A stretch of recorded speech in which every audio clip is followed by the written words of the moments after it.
I'm Amanda Fox. Tonight's bedtime story is Masquerade. Pour some wine, turn down the lights, and let your imagination do the rest.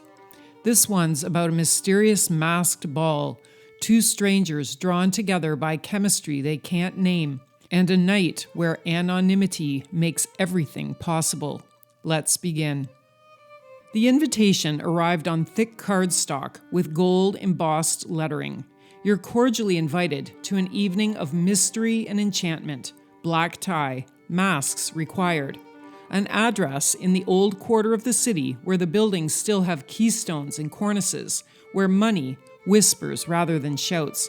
I almost didn't go, but something about the formality of it, the anonymity promised by the masks, the excuse to dress in a way I never do, something about all of it made me say yes.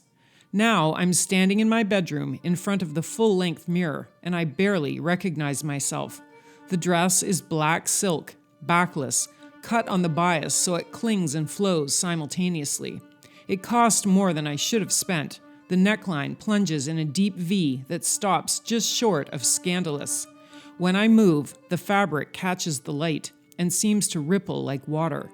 The mask is Venetian, black lace and crystals, covering the top half of my face, leaving only my mouth and jaw visible. My lips are painted dark red, burgundy almost, the color of wine in dim light. I've pinned my hair up loosely, deliberately imperfect, small tendrils escaping to brush my neck and shoulders. Diamond earrings, real ones, inherited, the only true valuable item I own. Heels that make my legs look endless. I look like someone else. Someone confident and mysterious and slightly dangerous. I like her. The trip over is uneventful, but I'm excited. It's been forever since I've done something like this. Pulling up to the estate, I'm in awe. The venue is a converted mansion, all marble and gilt and soaring ceilings. Candlelight everywhere, real candles, hundreds of them, casting everything in warm, flickering gold. A string quartet plays in one corner. Servers in crisp white uniforms circulate with champagne on silver trays. Everyone is masked.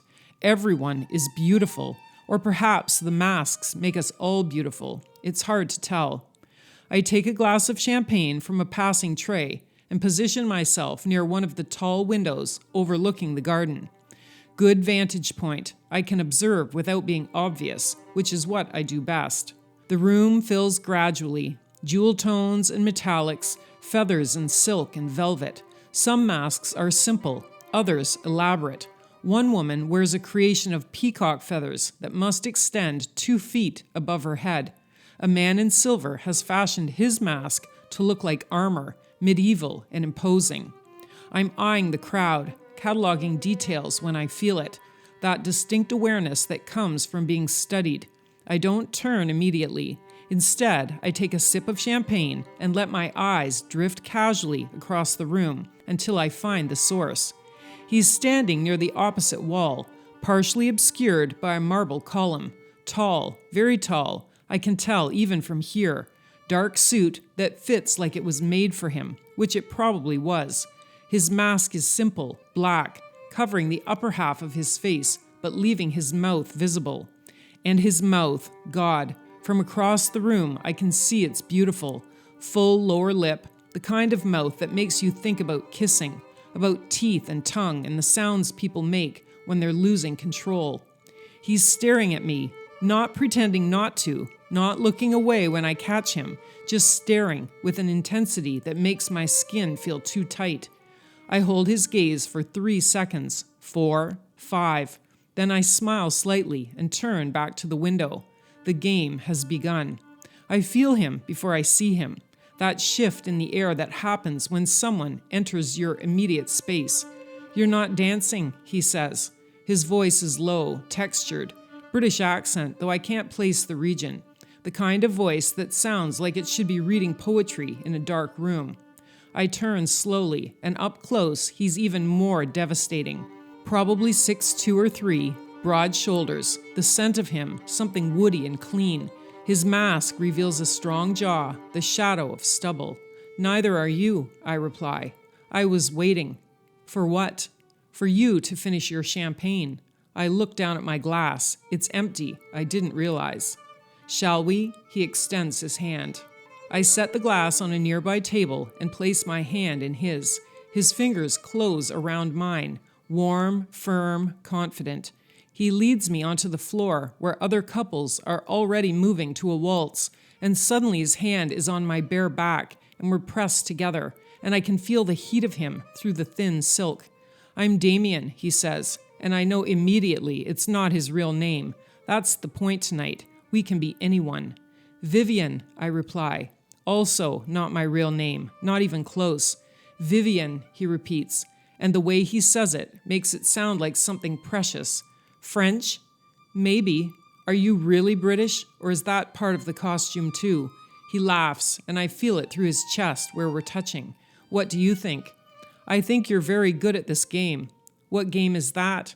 The one where we pretend that we're strangers. His hand slides slightly lower on my back.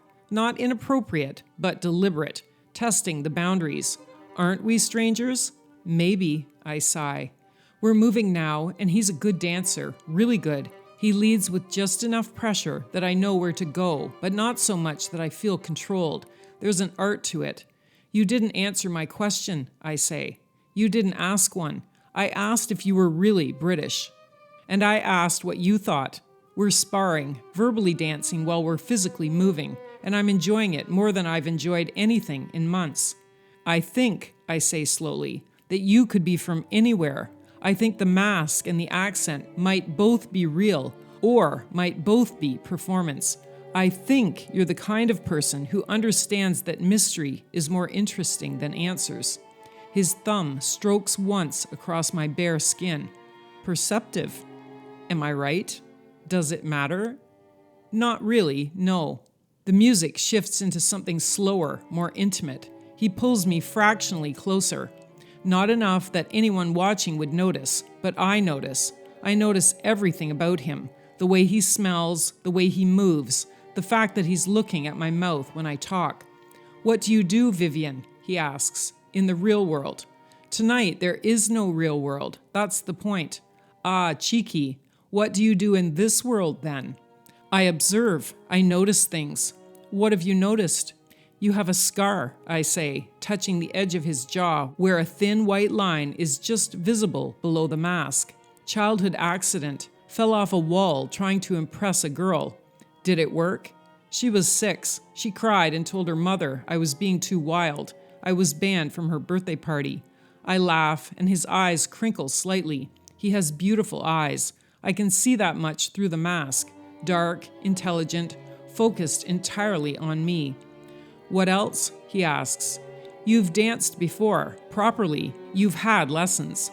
Guilty. Boarding school. They made us. You're left-handed. His eyebrow raises. How could you possibly? Your watch is on your right wrist. Most right-handed people wear it on the left. Clever girl. The way he says it sends heat through me, like it's praise and promise both. What about you? I ask. What have you noticed? You're nervous. I start to protest at his statement, but he shakes his head. You are. Your pulse is racing. I can feel it here. His thumb presses gently against my wrist. And you keep biting the inside of your cheek, just a little. You probably don't even realize you're doing it. I stop biting my cheek. I make you nervous, he says, not a question. Maybe a little. Good. This man, the nerve. I'd hate to be the only one. He grins like the devil. The music ends. The quartet transitions into something up-tempo, less conducive to the kind of proximity we've been keeping. Couples around us shift and separate, finding new partners or leaving the floor entirely. He doesn't let go of my hand. Walk with me? He asks. I nod, and we go outside. The garden is cooler than the ballroom, the night air a relief against my flushed skin. Fairy lights are strung through the trees, and the paths are lit with lanterns. We're not the only ones out here, but the grounds are expansive. We can find privacy if we want it. We stroll in silence for a moment, still holding hands, and I'm hyper-aware of everything. The gravel crunching softly under our feet, the distant sound of music and laughter, the scent of night-blooming jasmine, his thumb tracing absent circles on the inside of my wrist. "Tell me something true," he says eventually. "I thought we weren't doing that. One true thing. My choice or yours?" I consider. "My choice." "All right, then." We've reached a small alcove, a stone bench beneath a trellis heavy with climbing roses. He gestures for me to sit, and I do, and he sits beside me, close enough that our thighs are touching. "I almost didn't come tonight," I say. "I bought the dress 3 weeks ago, and then I nearly talked myself out of it. I don't usually do things like this." "Things like what?" "Things that make me feel uncertain. Things where I don't know what's going to happen." "Do you always need to know what's going to happen?" "Usually, yes." "And now?" "Now I'm sitting in a garden with a man whose real name I don't know, wearing a dress that costs too much, and I have absolutely no idea what will happen next." "How does that feel?" I turn to look at him. The masks and the low light make it impossible to read him completely, but I can see his mouth, see the way he's looking at me. "Terrifying," I say, "and exciting, both at once." He reaches up slowly, giving me time to pull away, and brushes one of those escaped tendrils of hair back from my face. His fingers linger against my cheek. I could so easily open my mouth to invite his tongue. "Your turn," I say. "Tell me something true." "I saw you the moment you walked in. Before you'd even crossed the threshold, I saw you and I thought, her, that one, and I've been trying to work up the courage to approach you ever since. You don't seem like someone who lacks courage.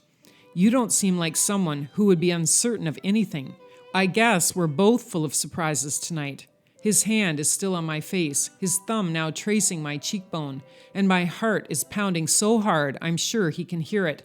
"Vivian," he says it in a way that it feels like it could be my name. Like he's making it mine, like I want it to be mine. "May I?" "Yes." I don't even know what he's asking. It doesn't matter. The answer is yes. He leans in slowly, and I have time to catalog everything. The way his pupils are dilated, the slight catch in his breathing, the fact that his hand is trembling very slightly against my face, and then his mouth is on me, and thought stops entirely. The kiss is soft at first, tentative, testing.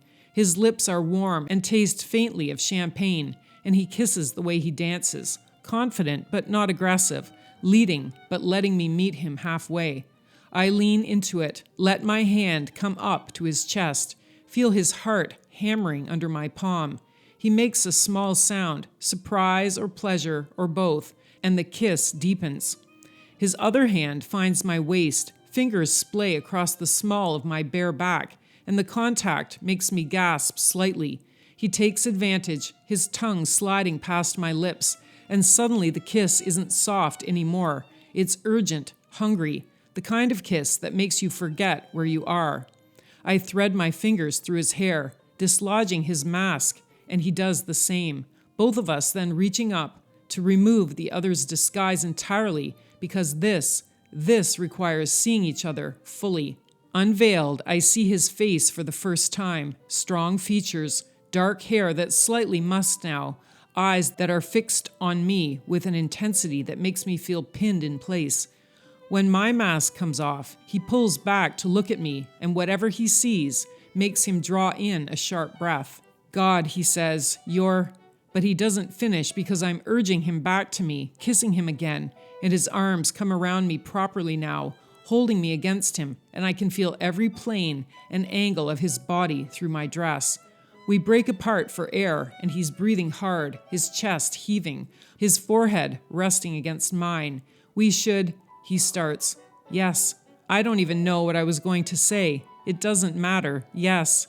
He laughs breathlessly. "Come home with me." It's not a question, but I answer anyway. "Yes." We collect our things in a daze. "You forgot this." Someone walking past reaches out to hand me my forgotten mask as we're leaving, and I take it without looking, clutching it in my hand alongside my small evening bag. His hand is just above my bottom, in the curve of my lower back, proprietary and grounding both, and he's guiding me through the crowd toward the exit. In the foyer, he helps me with my coat, black wool, lined in silk, and his hands linger on my shoulders for a moment longer than necessary. Outside, a car is waiting. His car, apparently, though I didn't see him signal for it. The driver opens the door, and Damien, or whatever his real name is, helps me inside, his hand steady on mine. The leather seats are soft, and the interior is warm, and he slides in beside me, immediately taking my hand again, lacing our fingers together. "Where are we going?" I ask. "Does it matter?" I think about this, about the fact that I've known him for less than 2 hours, about how I don't know his real name or anything concrete about him, about how every sensible part of me is screaming that this is reckless and foolish. "No," I say, "it doesn't matter." He raises our joined hands to his mouth and kisses my knuckles, and even that simple gesture makes heat pool low in my belly. "Tell me something else true," he says. The car is moving now, pulling away from the curb, the lit windows of the mansion receding behind us. Inside, the party continues without us. People are dancing and drinking and flirting and have no idea that we've left, that we're here in the dark together, heading towards something unknown. "I want you," I say. "I've wanted you since you first looked at me across the room, since before you asked me to dance, since you said my name, my not name, like it meant something." His grip on my hand tightens. "That's very true. Your turn." He turns to look at me fully, and in the passing streetlights, I can see his face clearly, serious and intent and beautiful. "I'm going to spend the rest of the night learning everything about you," he says. "And then I'm going to do it again tomorrow and the day after that, because I don't think one night is going to be enough. I don't think 1,000 nights would be enough." My breath catches. "That's very presumptuous," I manage. "Is it wrong?" I think about lying, about maintaining some semblance of mystery or control, but we've already removed our masks, literally and otherwise, and there's no point in pretending now. "No," I say, "it's not wrong." He kisses me then, deep and thorough and claiming, and I kiss him back with everything I have. The car turns corners, and we don't notice. The city passes by outside, and we don't care. Eventually, we break apart, and I settle against his side, his arm around my shoulders, my head on his chest. I can hear his heartbeat, steady and strong. "I'm Eloise," I say quietly. "My real name is Eloise." I feel him smile against my hair. "Alexander," he says, "but call me Alex, though I liked Damien too. I liked Vivian. Maybe we can be them sometimes, when we want to pretend that we're strangers. And the other times we can just be us." The car slows, turns down a tree-lined street where the houses are set back from the road, where lights glow warmly in windows. His neighborhood, I realize. We're almost there. I should feel nervous. I should feel uncertain. Instead, I feel the way I felt when I first put on the dress and looked in the mirror and saw someone confident and mysterious and slightly dangerous looking back at me. I feel like myself, only more so. The car stops. Alex helps me out, his hand steady on mine, and we walk together up the path to his door. He unlocks it, holds it open, looks at me with a question in his eyes. I step across the threshold. Behind us, the door closes softly. Ahead of us, the night is full of possibility. I don't know what will happen next, but I can't wait to find out.